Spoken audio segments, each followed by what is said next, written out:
we're live. No, I usually go to cut it after a while. I usually come back and cut it. I know that we don't have to. We can get all of this. How's everyone going? Hi. How are you going? I'm good. How are you going? I'm good. Another crazy week. Crazy? Do you think? Yeah, I reckon everyone's life is crazy to them. I reckon deep down, everyone Every week. I'm just making it through each week at a time.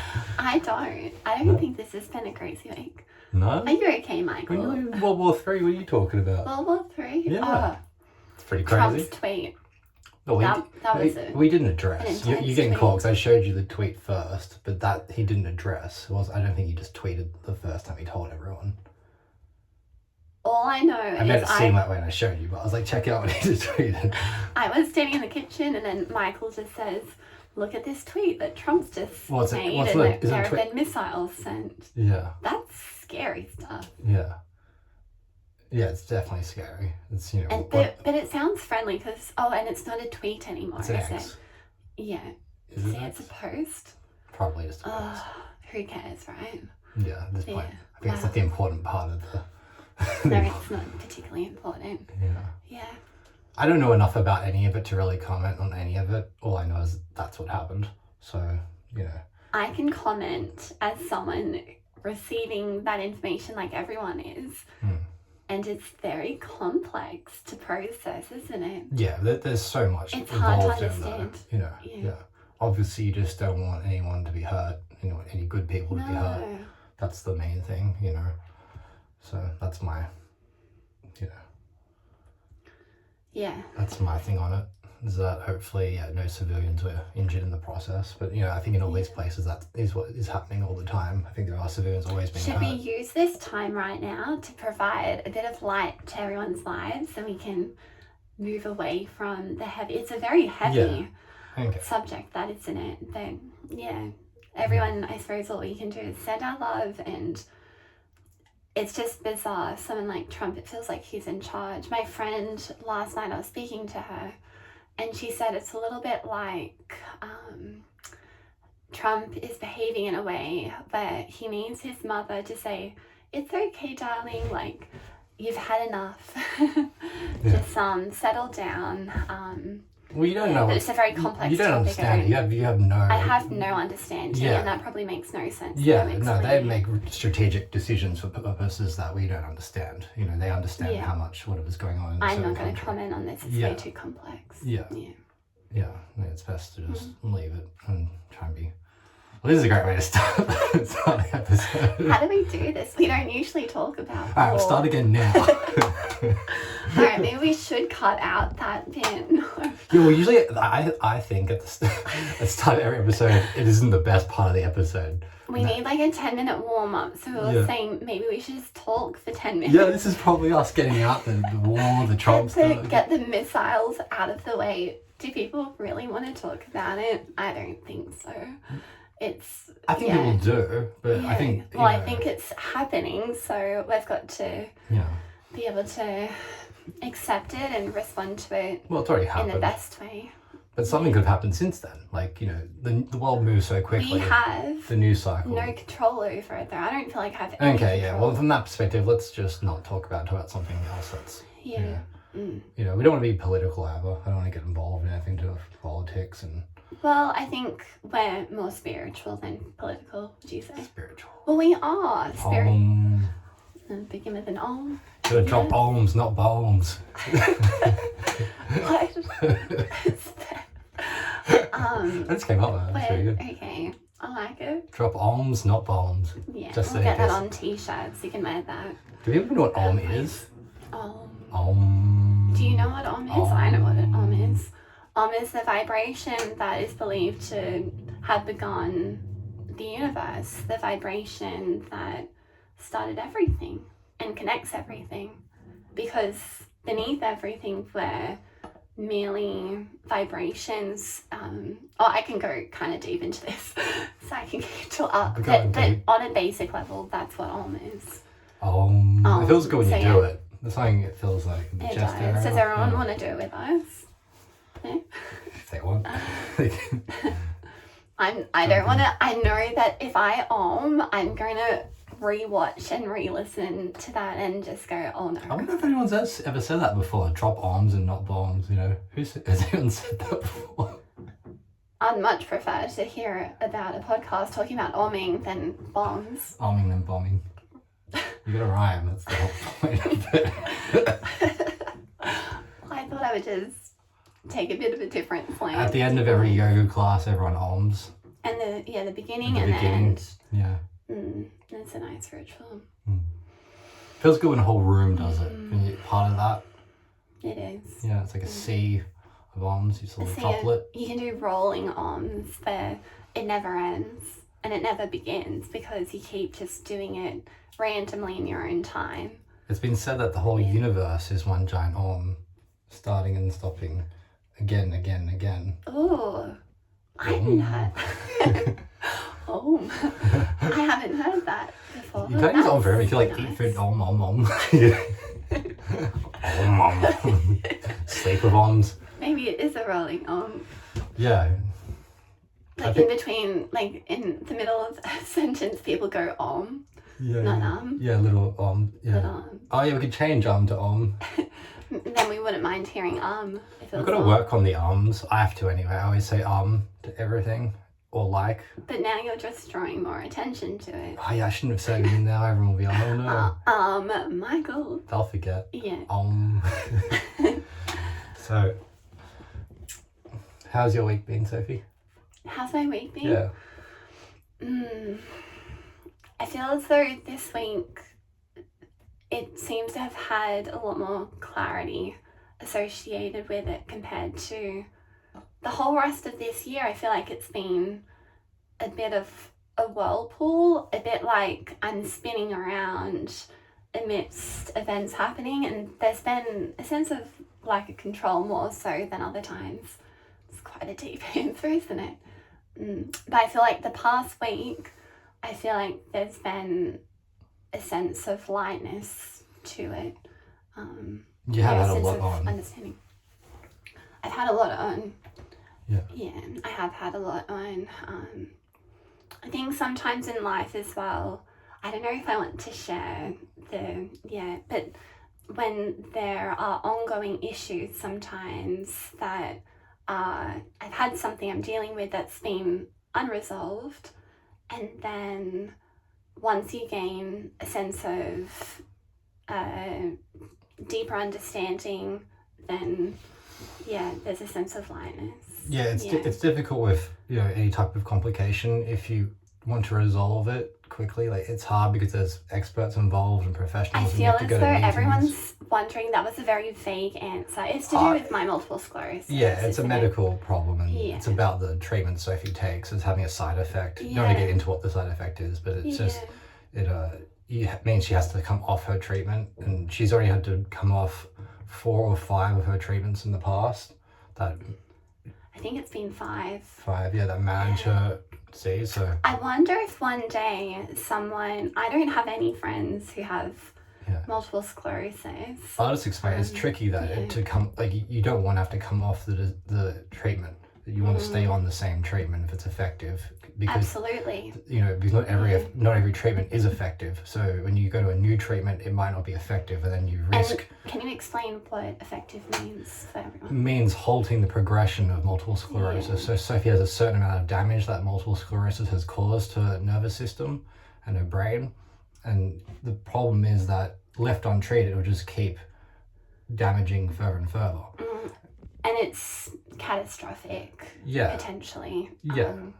It's extremely serious. So the first treatment she had, it was effective, but then she caught a different virus that made the treatment no longer effective or dangerous to take. Well, it was extremely dangerous. At that point, I had 1 week. No. I think it took 10 days for me to wait on a test result to see if the new infection that I'd picked up has led me to develop an illness as a result. That was, and I'm not joking, it sounds like it's a joke, so it's so serious. We've got that sound back again. Don't mind the drill. Don't mind the drilling. But there was a 10-day wait where I was awaiting news if I was going down the path of becoming a vegetable, and I don't have any other phrase for that, but totally incapacitated. There was the risk of a serious risk once I'd unfortunately picked up this other virus that it was frightening. Turned into quadriplegic. Unable to move, unable to speak, literally. And it feels bizarre that we went through that experience. They do checks regularly to make sure while on this drug that Sophie was taking, to make sure if you... The name of it's Tysabri. If you pick up this virus, it's called the JC virus. Yeah. And she did pick it up after about a year or so of taking Tysabri, and then so once you pick it up, you got to stop taking Tysabri immediately, and then find a new drug. My neurologist called me. We were living at Bondi Beach at the time, and I remember the moment he called us in our lounge room, and you don't want your neurologist to call you at any point. There's something's probably not right. And when he called, when people are professionals, they have a certain demeanor, a certain tone that they operate within. But on this phone call, my neurologist, he broke that, and he was sad. I could tell he was nervous. He was frightened. And you don't want to hear that tone being used by... Yeah. So this has happened a few times. So over a journey, it's happened a few times now where different treatments, you took one treatment that wasn't even effective at all, so you're just taking it for 6 months or so, or a year, and then it wasn't even helping. The other ones had really bad side effects where you couldn't walk at all for 2-3 weeks afterwards. Yeah, and that was a regular occurrence. You feel really unwell, hot, feel like you're dying during that time period. You get stuck places easily, and then and then this new one's been working. It's been really good, but then now it's had this strange side effect. You don't have to explain what the side effect is, but it means that you've got to come off it. So it's this is 4 or 5 different treatments that this turned out a similar ending to it. I was just thinking that it's interesting to share, as someone as people who have gone through such a frightening, unpredictable experience. It's interesting to explore how people get through moments like that, and to share to others, possibly I hope you never experience anything like that at all, and it's highly unlikely. But if people do, the best advice Michael gave during the 10 days that we were awaiting that news of have I picked up this serious complication of becoming incapacitated, like a vegetable, for lack of a better word. During that period of waiting, Michael, if I got anxious, he would say, don't worry until you've got something to worry about. And it was all we had to really hold on to. It's a good saying. It's very powerful, I found. Very supportive. My dad didn't benefit as much from that advice, and poor dad, he barely could eat anything in the 10 days. The tendency is to just freak out. My dad just went quiet. To know there's a chance that something's going to go wrong, a lot of people just want to be worried and anxious, but that's just causing yourself more problems. People don't want to be worried and anxious. Some people do. No, they don't. Some people argue if they're right to be anxious. You tell them not to be anxious. I can be anxious if I want to. I don't think anyone wants to feel that way. Yeah, obviously they don't want to, but they still will argue for it, or they try to defend What are you talking about? When you say to people, don't be anxious, they're like, no, I can be anxious. I'm allowed to be anxious. People say that all the time. Oh, okay. Yeah, they fight for it. Well, it's maybe a familiar experience for someone. Yeah. It just doesn't seem to help the situation. No, it does not help. Because you've got the problem you're dealing with and you don't know if it's actually going to be a massive problem yet. You're awaiting the problem coming, and then if you're then really anxious and worried and concerned and everything's, not okay during the time leading up to it, that's creating more problems. Your life is chaotic up until the moment, and then, so... I think what that saying, don't worry until you've got something to worry about, is leaning on the idea and the philosophy, the lesson of, like, stay in the present moment, isn't it? Yeah. Don't worry until you've got something to worry about. Wait till someone who knows what they're talking about, tells you if your doctor if you're told to panic, then if your doctor says, "Oh no, I don't know what to do," then maybe panic a bit. Screwed. You're probably in a really bad situation at that point. But that's so rare that it comes to that. A doctor will always still have a plan, and then it's just... I think for me, before, have a good doctor. That's important. Think about who your doctor is, and we've gone to a really depressing topic here. No one's gonna listen to this. How do we get to this? This got really This is not planned. Maybe we should do a bit more planning. Yeah, we covered the war. We covered treatments going wrong. What else? There was some drilling earlier. I feel as though with this podcast, I felt a bit of a pressure to make it more serious, make it more meaningful from a perspective of delving into deeper issues and experiences. Because some people want that, Some people they say that was too silly for me, or it needs to be more complex. No one said it specifically, but I know which podcast they're into, and I know that's what they want to hear more of. And it's not for everyone, and we're still figuring out what we're doing here. And clearly, I think too, we know this stuff so well. So when we explained that whole story about Sophie's treatments, we've gone through it a billion times. We've been to all the appointments. To us, it's boring. It's not boring, but it is. We just know it so well. So we're like, well, people won't hear that, but people probably are interested when they're listening to it, because they're saying, I haven't heard that before. That's new to me. And if you are finding it boring, you can, oh my gosh, listen to something else. But I hope you're... I'm just so amazed that people keep listening. I was so impressed. Anyone listened to the second one, shout out to everyone who did. Big dedication to everyone. It's so impressive. I just thought the first one was really fun, and I thought the second one, I just kept scrutinizing everything about it and putting myself down, and then people just are so nice. People are so supportive. Well, I think it's about people being nice, but I think more than that and taking ourselves out of it, I think it's about people finding connection, and I think that's such a a big theme, like a big connection, a big part of being human. That idea of connecting, and in the world today, when we're on technology, culture has changed so much. You don't just knock on people's doors anymore. We were talking to Michael's nana yesterday, and she was saying, oh, we used to just knock on someone's back door as well. I don't know why you knock on the back door, but she did. So she's knocking on the back, oh, hello. But I remember, my family used to knock on the front door. That we would knock on, family, friends, and drop by for a visit. No one does that anymore.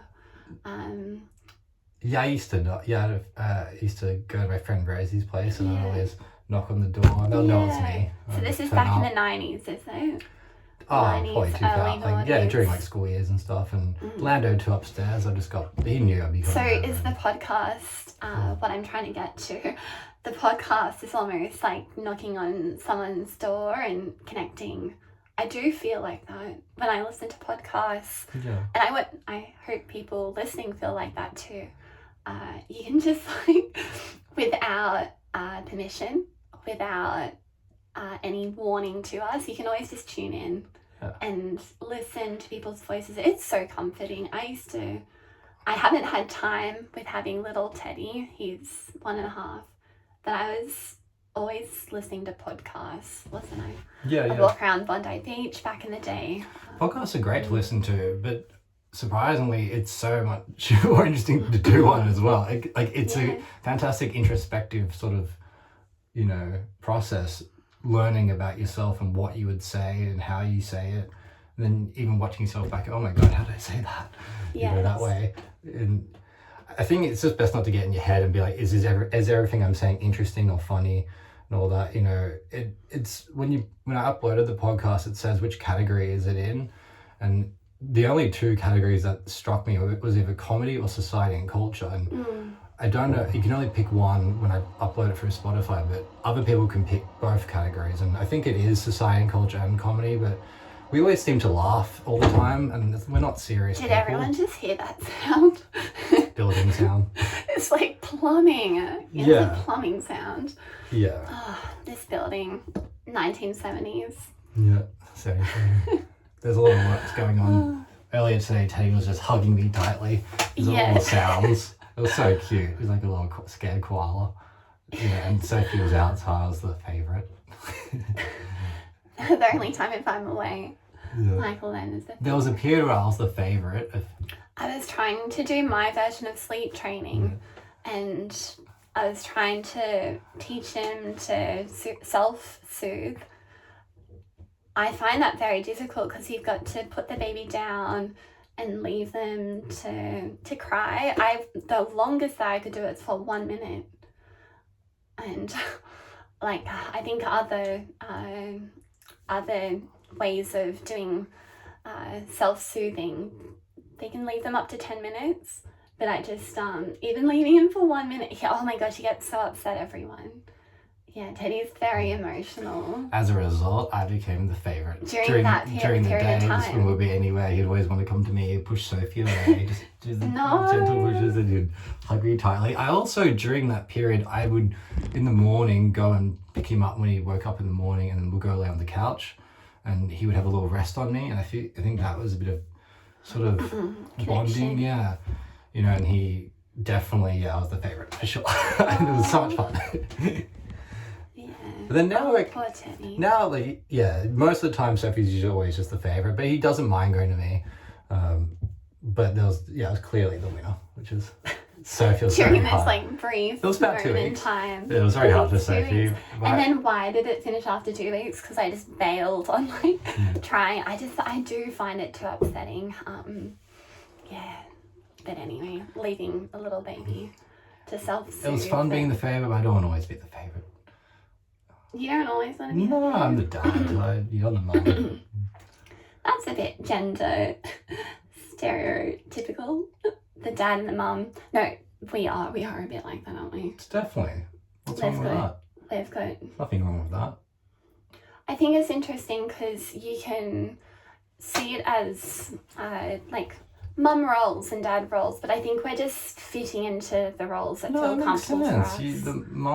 You give birth to Teddy, you feed Teddy, you breastfeed Teddy. My dad, though, everyone who knows me and my family, my dad is very heavily involved in almost every process of looking after little babies, and I really do. But when you were a little baby, your mum was still probably the favourite.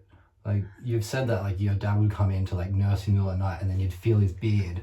And he would try to pretend, and then he would turn his face away. But I remember putting my hand on his little babies want mummy. That's usually how it is. Maybe not in every situation, but that's probably how most people are doing it. Unless you're not doing the feeding and everything, like breastfeeding. I think I'm associated with food, so yeah, that's definitely what takes you to the front seat.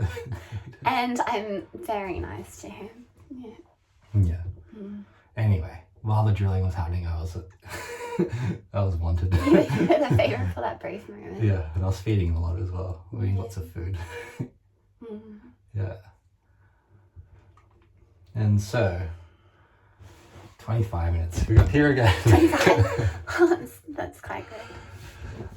Yeah, I was really impressed that I've been listening to some other podcasts lately, just seeing what everyone else has been doing. So everyone said, have you checked out this podcast? Have you seen this one? So I've been looking at Your Mum's House. That's pretty funny. Lando's been talking about that. When I looked at it, they were older than us. Yeah, they definitely could be our parents, for sure. But it's interesting when people start to say, like, they listen to our podcast and they say, oh, have you seen this podcast? It's kind of similar, and, you know, Maybe. so it makes it...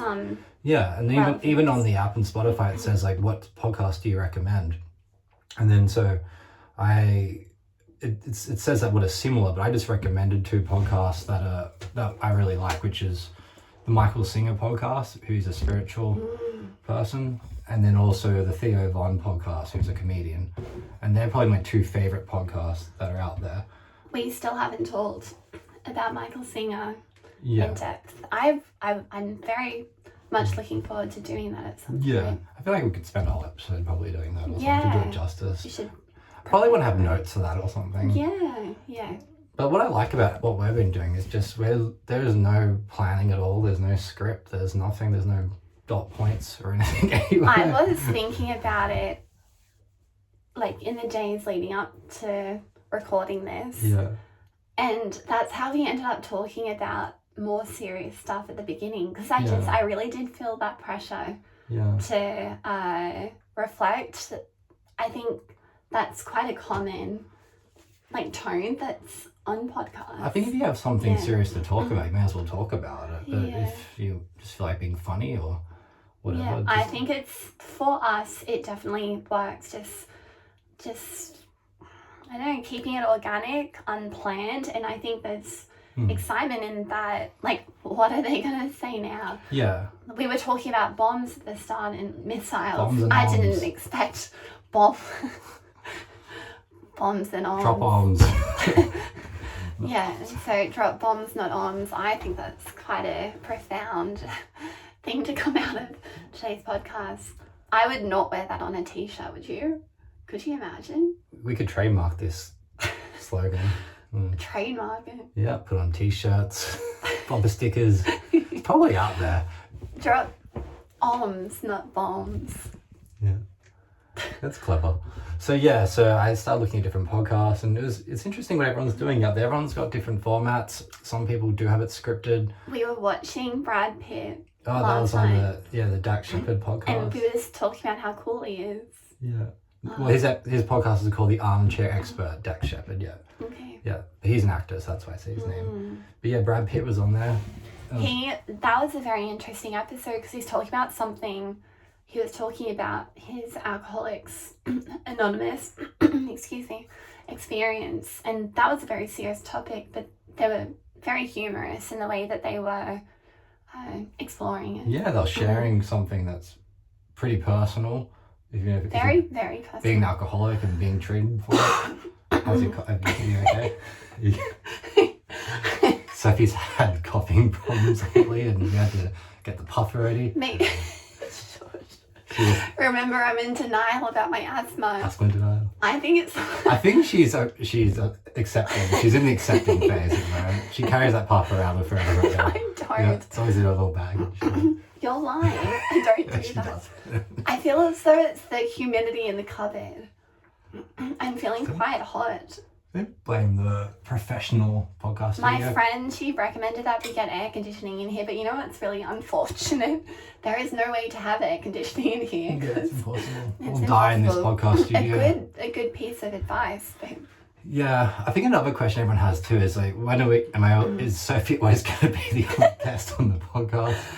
At this point, yes. But if anyone else wants to come on, feel free to come on. But it's quite small in here, and But yeah, we'll have... Actually, this is a wonderful opportunity. We should just rename the podcast the Michael and Sophie Henry podcast. No, it's your podcast. I just think Guest of honor then. No, we keep talking about what an experience it is to do a podcast. Yeah. And I keep saying how complex it is to set one up. However, I invite anyone who's listening to come onto Michael's podcast, and then you could get the experience of being on a podcast without having to set it up, and then we can have more guests than me. it's like a win-win. I'm curious Awesome. I'm curious to know how the average person would go talking and knowing it's going out to the world. I invited my friend yesterday. Her name starts with a Y. You know who you are.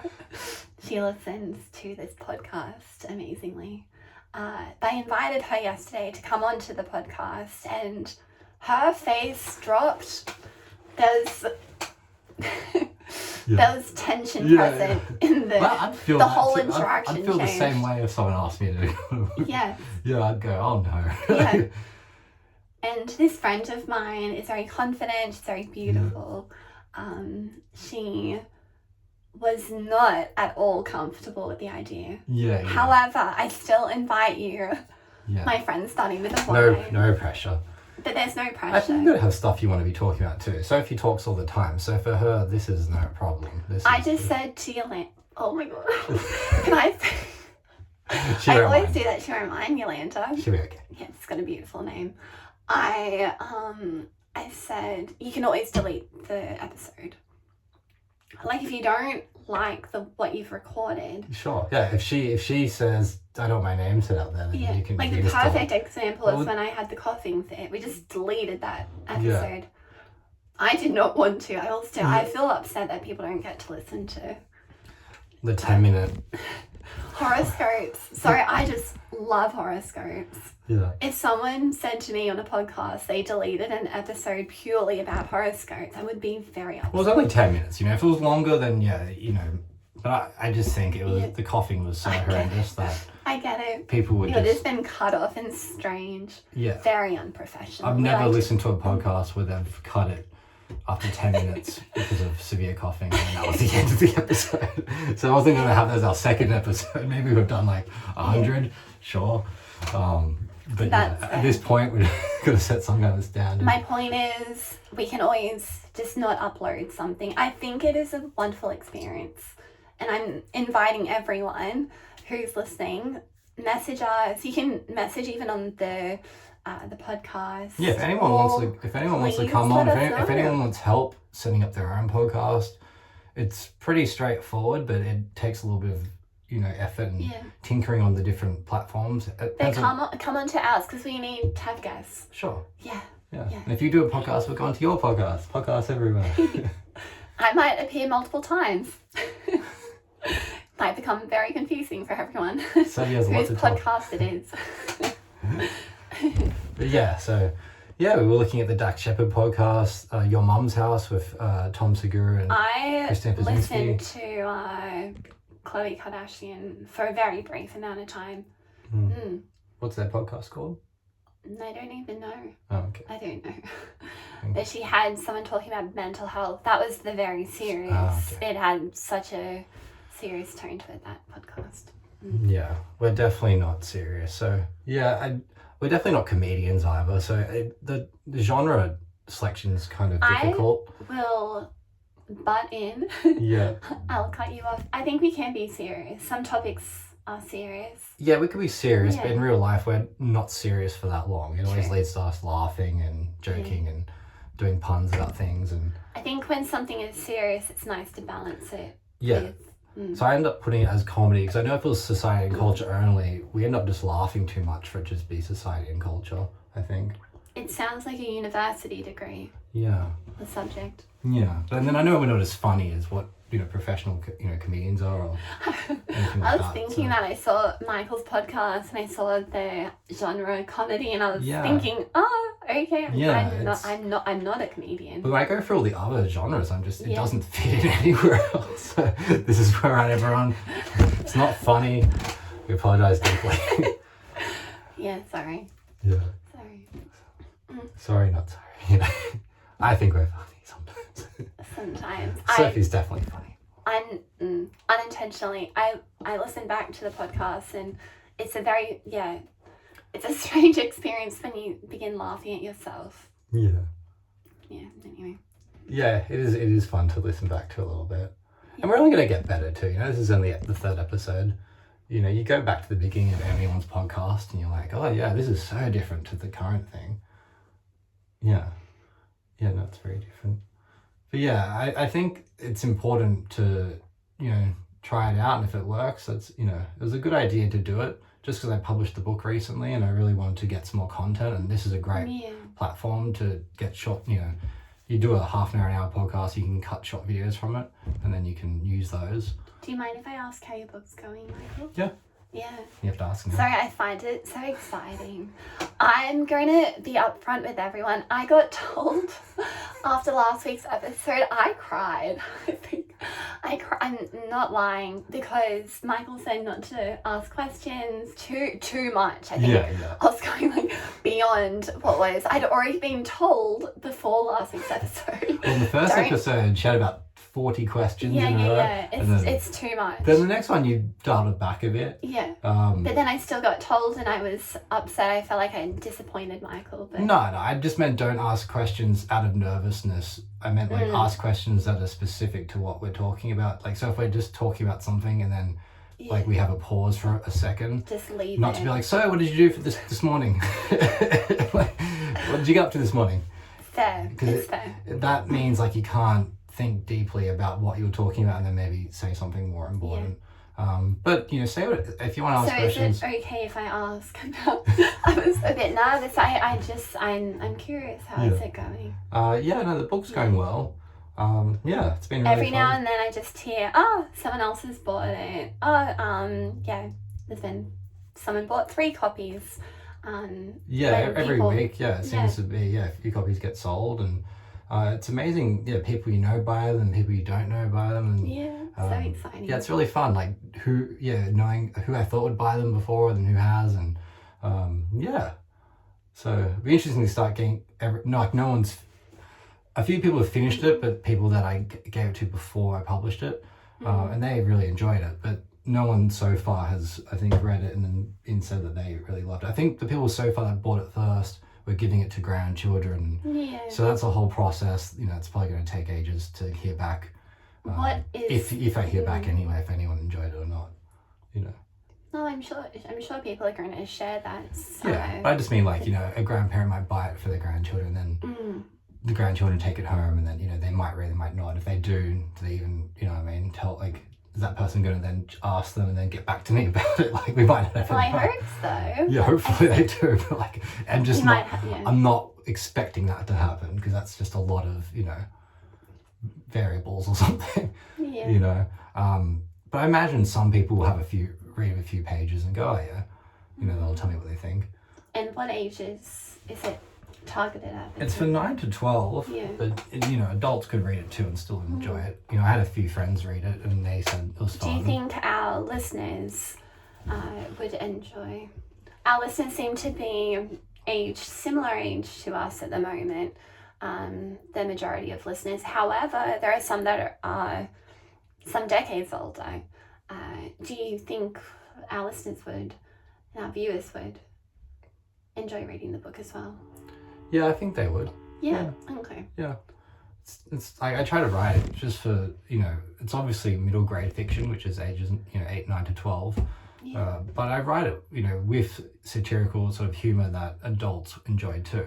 All of those books are written that way. If an adult reading Roald Dahl books, you can, you know, even if you read them when you're a kid, you read with an adult and you go, oh yeah, there's layers to this that's hitting, you know, because, you know, Roald Dahl is an adult, you know, so I when think he's writing there's that idea of timelessness. Yeah. And timelessness, I was thinking just when I was listening to you talk, Mikey, that timelessness can be applied to, it was written 100 years ago and it's still relevant to today. Also, I believe that there's a sense of timelessness in that when you're a child, you can relate to the book simply in a different way to how someone when they're older would relate to it. Yeah, well, as an adult, you can see, you can be like, oh, this adult's doing this in the book. You're seeing it from a different perspective. Because when you're a kid, you're interested more in what the kids are doing. Yeah, but isn't that interesting? There's layers of timelessness. Yeah, you can watch, and that goes for movies, everything. You come back and watch something again, you go, oh, wow, I didn't appreciate it for these reasons. You know, it's, the perspective of age. Yeah. But 100% totally. Yeah, definitely adults who love and grandparents, everyone. Well, we challenge you, if you're willing to take the challenge, to read Michael's book. I think that'd be really interesting. And if you love it, review it on Goodreads. If you don't love it, don't go near my Goodreads account. So Goodreads is a website, is it? Yeah, well, if anyone's a book lover, they'll know what it is. Okay. But yeah, so, and that, yeah, so yeah, hopefully people love it. I wish I could say that I've read it 100 times, but as I've mentioned previously, I've got issues with, because of multiple sclerosis, I've got issues with being able to focus on the words and therefore read the book. Everything, when I open a book, it appears almost jumbled. Instead of single words that I can pick out and read across the line, everything combats for attention at one time. And anyway, my point is I can't unfortunately read the books. That's actually very sad. I would love to be able to talk to specifically like how wonderful, I know how wonderful the book is from Michael Sophie's reading heard it to me. When I write it, I would read out what I've written to Sophie. So she definitely has read it, as in like an audible. It was collaborative in that way. It's something I thought... Sophie would say, change that, that's not a good word, or you give me ideas what to do. Yeah. So, So she definitely has read it, but she just, hasn't read in the same sense that... I've had Audible, but like, read by the author. That was a long time ago too, because I wrote it years ago. So I only published it recently. So... I'll have to get him to read it to me again. Your memory might not be like that. A child at nighttime. You know the gist of everything that happens in it. Of course I do. Yeah. I think there's just a different experience when you're reading a book and you're looking at the page, and compared to whether it's Audible or having your husband read the book to you. But please let us know what you think of it. There are websites online, no matter where you are, you can purchase the book, which is really clever. Yeah, it's available online everywhere. So it's not available on every single website. It should have been, but that's taking a while, especially in Australia. Australia is complicated. Overseas, I think it's on all the websites. But in Australia, you can still get it. The Nile's got a good discount on it still. So the Nile's a store that sells books online. So you can just find, all you have to do is search. There's 22% off at the moment. The Little Bandits and Michael Henry, and will just come up. It's easy to figure out, or just ask me directly. Anyone who's listening to this probably knows us directly. So, what do you think the reader's going to get from reading the book? And I want you to answer this with reference to if a child's reading the book. So if a parent's buying this book for their child, what can the parent expect for their child to get from the book? And secondly, second part of the question, what would someone like our listeners get from the book if they're reading it from a grown-up perspective? Well, I think for a child reading, it's fun. I try to write being fun in it, so hopefully they're laughing. Aww. And there's morals too, so it's not just silly. There's morals and ethics throughout it, and good and bad, and right and wrong, good versus evil. But the thing is, when I write, it's different to how a lot of other current authors write. A lot of current authors, and I don't mean it's in a bad way. There's different styles, but I write properly, and what I mean by that is it's just how you remember a book when you're growing up. So just structure, paragraphs, continued sentences. There's no random words in bubbles popping out anywhere, and the text isn't going large and tiny, and that stuff. I'm sure there's markets for it all, but I just don't see it as professional writing. And it's obviously selling, so it's professional, whatever. It's just my take on it all. I think you can have illustrations in a book, that's fine, especially in this genre. Illustrations are good, but I think a lot of the books out there have just become crazy looking. When you pick them up off the shelves, they just look like chaos, and it seems like to me the books today, they're not really building up to it, like in the story. It's never building properly. It's just, and then out of nowhere the galaxy changed and then everyone became a pancake.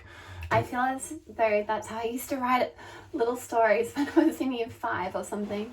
Yeah. in like chess. Just go, oh yeah. And then he turned into a rock. Yeah. I used to do that technique. So it's like you can do that, but I like things to make sense within the world I'm writing in. It can be magical, it can be fantastical, it can be made up, it can be science fiction, whatever, but it just has to still make sense in that world, and you have to sort of build slowly, and I don't think take cheap shortcuts. That's what I think a lot of writers do today. There are cheap shortcuts they're taking, and I just think the art of writing good literature is lost, and I think I read a lot of old literature, so I understand what it is and what the great books are, and I don't think there's many great books being written today, and that's just my take. I'm not saying my book is a great book. Other people would have to say that, and it's my first book, so it's not nowhere near as good as all the books I've read at all from the past, but I think adults reading it would respect it from remembering what they read when they were younger and the books that were available then. And you can still find old Roald Dahl books around. They're available everywhere. Nowhere near as good as Roald Dahl's books, but I still write. I believe it is. Properly. I do. Yeah. I do. I still write properly. So I think an adult reading it would go, this is good writing. Hopefully they think that. But this is good writing, and this is what I want my kid to be reading. By a child reading a book, it's the child learning to replicate the style, replicate the techniques being used. Word choice, what's happening, how a story develops, and that will, help children, for the rest of their lives. That's why, I read so much when I was a kid, and I really think it gives you such an edge, as an adult, and even when you're younger too, but especially once you get older. And I'm always reading, but you just want to be reading, so you want to make sure what you're reading is good. That's important. It's a very important thing. Michael, this has been highly inspirational. You can. So there's a website called thegreatestbooks.org, and that website it's a list, an algorithm of all the greatest books that exist on planet Earth, and this website, the creator, he has gone around. The creator. The creator. He's gone around and he's taken every single best list of best books from around the world, from whoever's written a list saying the top 100 books or the top 1,000 books or the best 25 books to read before you're 25 or whatever. He'll put them all into this list and then rate them and rank them, and then you get a number 1 and you get a number 100 and a number 2,000 and so forth. And I got quite obsessed with this list, and he's always updating it, so there's current books going into it every year, and you realize, what have I been reading previous to this, and what should I be reading, and how many books on this list have I read? How many of the top 100 have I read? How many of the top 1,000 have I read? What's in my mind? What am I spending my time reading and consuming? And that goes for movies, television shows, books. Do you mind if I interrupt? How is everyone going? This is a lot of information, Michael. This is next level. I feel as though it's interesting hearing Michael's mind ticking over, and that was it's not funny at all. This isn't comedy. Well, it's not. It's serious. Well, I think it's not comedy, but that was highly interesting. The levels that Michael is, or levels that Michael's working at is beyond. I think I can tell this is Michael's passion. I love books. I love them. Not as much as I love you. Oh, Sophie more. It's funny. I love books. We should get that. You can get 2 t-shirts now. I love books. And then drop bombs, but not whatever that one is. We can let that one go, maybe. I'm not walking on a t-shirt that says I love books. I'm not walking around that. I might. It seems like you want to, though. I might. You just don't want to because I do, but I don't know. I know. And this funny thing is, some people don't love books. Some people will say, "Oh my God, I haven't read a book since I was a kid. I hate books." If you find a good book, there's nothing like look, that's fine. If you don't like books, but movies are good too. That's fine. I love movies as well. If you can't, you can learn a lot from a book or a movie. Same with TV, same with art, whatever it is.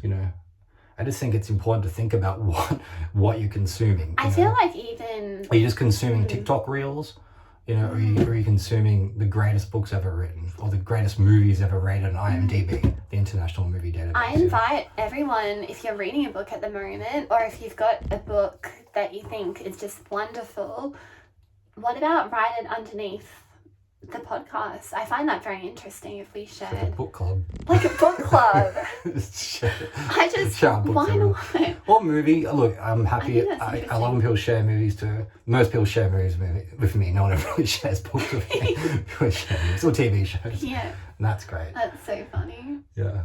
But do write. If yeah, you've got a book sure. that you think's just the best, write it down. Yeah. You know which one? I always feel a bit embarrassed when I say it, but Paris Hilton. Yeah. Her book, she wrote an autobiography.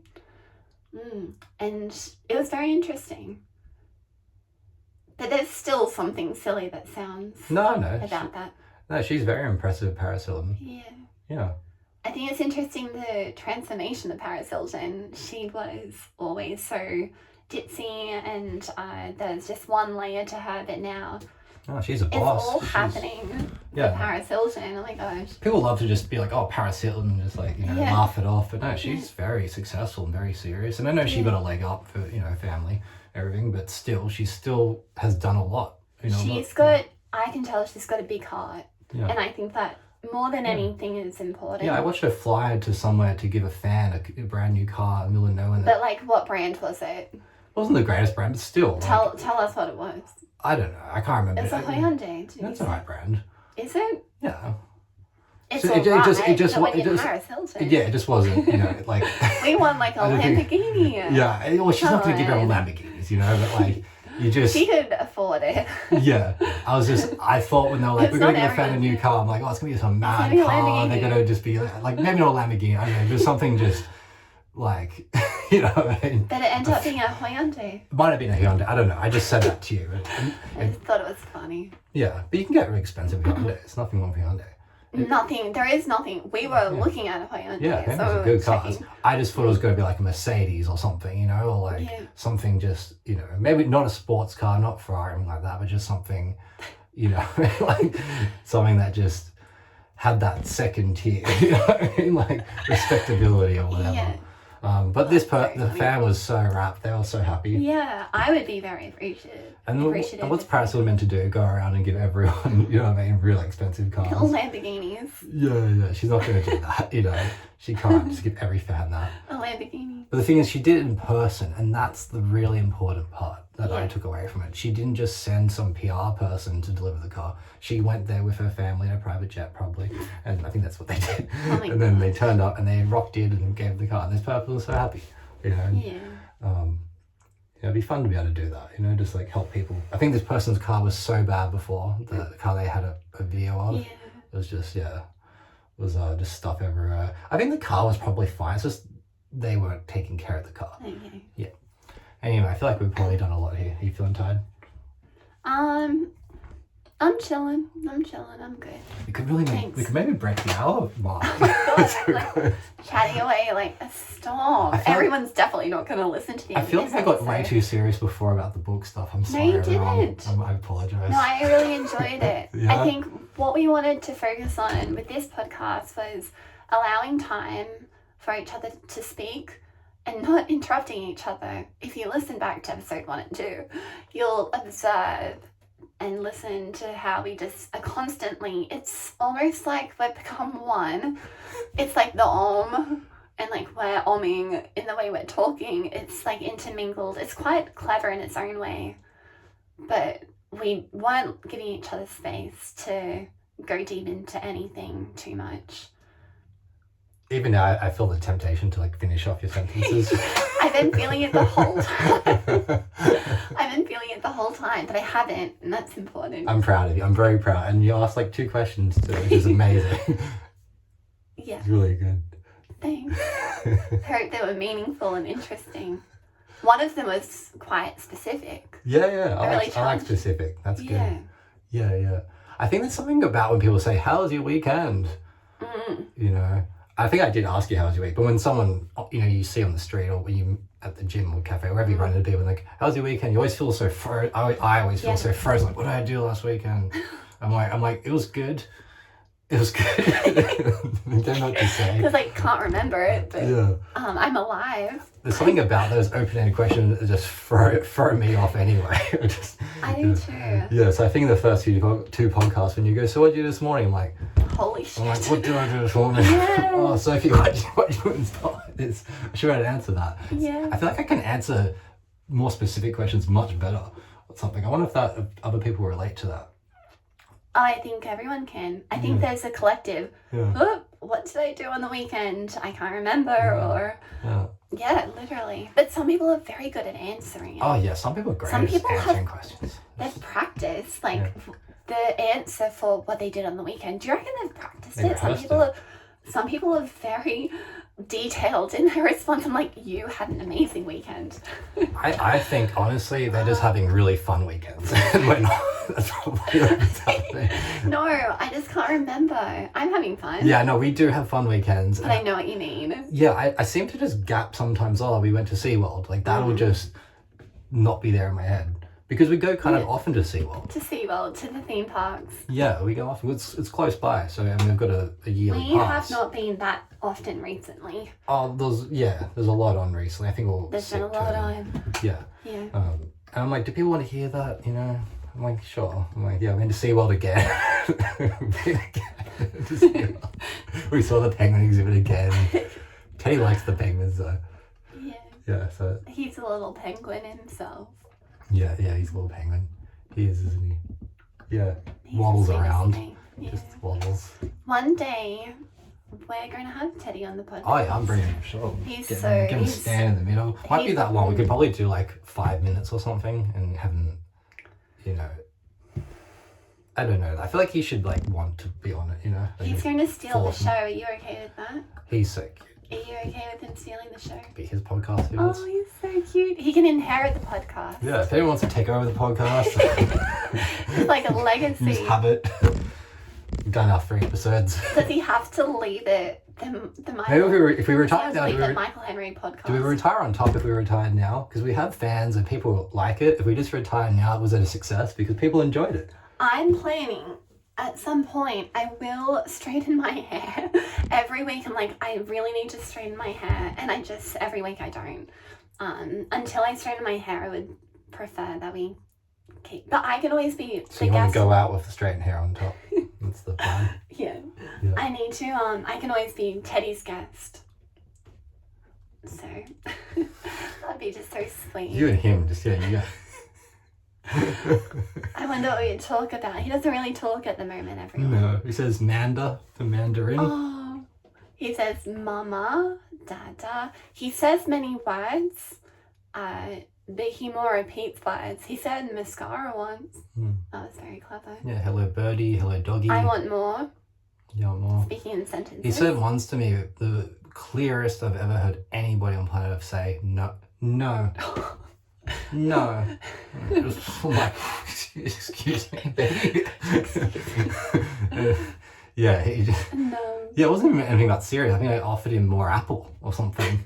I was like, wow. Yeah. And that wasn't to be repeated, but yeah, so... He's so funny, but yeah, he's the cutest too.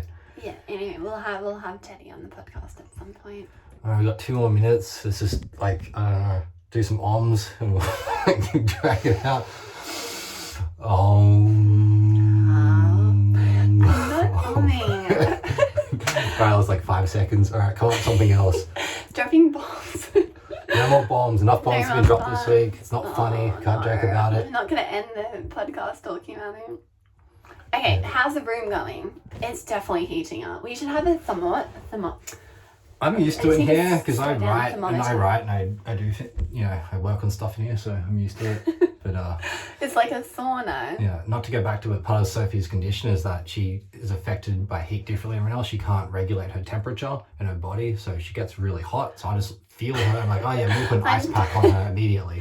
And she is getting hot everywhere. I'm very warm. I can forehead, sometimes I can't. Alright, we have to get aircon in here.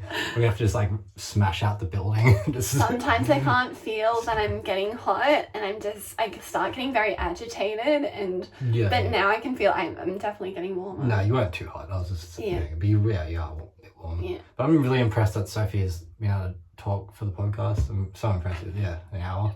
It's amazing. You have to have a good nap after this. This is nap time. So Sophie cuts into her nap time once a week to do our podcast. She's dedicated to the cause. I kind of spend the rest of the day feeling a bit dizzy. Yeah. Dizzier than usual, but it feels worth it. Yeah. Your sacrifice is noted. It's interesting because, like, as we talk about me feeling dizzy, it's making me feel even more dizzy. Okay, well, that's such. Oh, we're passing the hour marker. Oh my god. Yeah, it's pretty exciting. Funny. We hit an hour, everyone. If anyone's, do you think? I can't even see. Actually, this is interesting. My ability to talk's getting affected. I'm almost stuttering, like I'm trying to begin words, but it's hard. It's still coming out clearly, so we can wrap it up now. Just so you go out on top. You want to go out on top? No, I was just gonna say, if anyone is listening at this hour point, that is like. If you made it. No, there are cards to be sent out. If someone's listened to the hour point, how are we going to acknowledge this great feat that this person has achieved? Surely there's only one person. Can you imagine if there's more than one who's listened to an hour of us talking? We were talking about bombs at the start and they made it through. They got to hear an Omm at the end. It lasted half a second. I've got to build my confidence of Omming. We'll practice our Omming. Yeah, someone will have. I was so surprised it happened before, but people, maybe they do it the whole one go. Like they'll break it up into chunks. Oh yeah, that's perfectly fine. That definitely counts. Or they might skip to the end and be like, I was there for that was fun. Well, I'm brainstorming in my mind. Like, I can bake some muffins. I love receiving muffins. Make me some muffins. But I can't send muffins if people live around the country or around send the a muffin. I can send... the muffins are squished and like melted in there. I'll send you a muffin. It'll be squished. It's funny how much more comfortable we get after doing this for so long. Well, I just don't think anyone's watching anymore or listening. Yeah, I feel like, this is going to take forever to upload. This is so long. I have to get Wi-Fi. It's going to take 2 days. I have to go to like a public hotspot library or something. We are very dedicated to doing this. There is a lot of time being spent by our Felix hotspot internet. I can't even use my phone. I just leave my phone like a whole day. And let it upload. Let it up. It gets hot to my phone. Like, I don't touch it, just leave it here. It's good being off your phone. Just leave the phone and just go do something else. Yeah. So, I invite anyone who's made it to the hour to come to the Gold Coast, and then we'll have the best time with Come on the podcast. Someone else say they want to come on. Get Please. You on. Please. We're only going to do it for like 10 minutes. We can do an hour or 10 minutes. It doesn't matter. We can do 5 minutes. We can do 2 minutes. I would post 2 minutes. Surely people would make it through the 2 minutes. I wonder if that cheapens it though. Like if you just saw, like whenever I see someone only has like 5 or 10 minute episodes, I always go, that's. I just want to make people feel comfortable. If someone feels as though they're excited and they can only do 2 minutes, like seriously. Yeah. If that's it, and that's what it takes. Yeah, if that's what it takes to get someone on. And I bet you'll do it for longer. The 2 minute podcast. we'll start with like hello, and then then it's like introducing the guest, and then and then goodbye. That was great. And then 2 minutes. Someone should probably just do 2 that. 2 minute fame. Yeah, just have like 2 minute podcasts with everyone and just like have thousands. I think there are some podcasts like episodes. that. It's kind of creepy. Yeah, how successful are they? Yeah, well, I can't remember what their name is. Yeah, I've never seen anything like that. I've seen 5 10 minute ones, and I was just thinking, what's going on in this? Like, people really just doing 5 or 10 minutes? If someone came up to the Gold Coast because they've listened to an hour. Being specific, and you're telling everyone where we are. Broadbeach. No. I love Broadbeach. Don't go any more than that. More people listening to the podcast. But what are we going to do with our greatest fans, our number one fans. They get shout outs. I was going to, we're going to start doing names, but I was like, I don't want to start saying everyone's names on it, and that I'll get. Yolanda. I said already. Yeah, hopefully she's okay. But if she's not okay, we have to delete the whole episode. But Yolanda's got such a beautiful name. Yeah. I feel like it's just elevated. Yeah. Hopefully she's happy if you say her name. It's been an hour. I'm going to get rid of it. Yeah. No, she's the best. She bought books and everything. She's amazing. We love Yolanda. Yeah, she's the best. Go Yolanda. She's the best, and we've got all our fans are equally the best. Yeah. Everyone's equal. Yeah, I was thinking we should just start saying everyone's names. You listen to it, I go, that's going to get weird. And if we forget anyone, that's really upsetting too. If you forget someone's name. And let us know what you think. If you want us to say, if you want us to say your names, let us know, because it feels like we shouldn't. But they're like, where do you cap that? Like, what if, like, you know, there was like 10 people's names, like 20? Like, what if 100 people listen to it? Can you say 100 people's names? But it's only if it comes up organically. That's where I get caught, because sometimes I'm telling a story. Well, people probably don't want us to tell stories about them. That sounds scary. But, only good stories. Yeah, good where stories. You're, the man or the woman, and you come out on top. The man or the woman. Just doing great. Owning life and you really tell those stories. If you come to the Gold Coast, we're going to have smoothies, come for swims with us. We'll go do some Omms together. It's like a spiritual retreat. Like a resort you're offering everyone. Well, how wonderful. We could integrate Michael Henry podcast with a resort experience. Michael Henry Resorts. Yeah. I get so excited when I think about all the different things that it's possible to do in just expand the world. I really want to get a proper podcast studio. I know I keep saying that. I like our studio. It is fun. But I want to be able to, like, look at you front on. Should we have, like, a light up there that says live? Like, I remember seeing that on some videos. Like, in radio studios. Yeah, we should do that. That would be nice. Okay. We'll work on the Wi-Fi first and then we'll get to that afterwards. But and we'll work on the Michael Henry Resort. Yeah. How much fun. Thanks everyone for watching again and listening. Please subscribe. Please rate the podcast. So rate the show on Spotify and Apple. A lot of people did this week, but there's more of you I know who haven't done it yet. And, so it's on everywhere. Tell your friends, tell your family, Michael, tell your pets. People have lasted 1 hour and now they're No, they haven't. They have not lasted. No one. I know.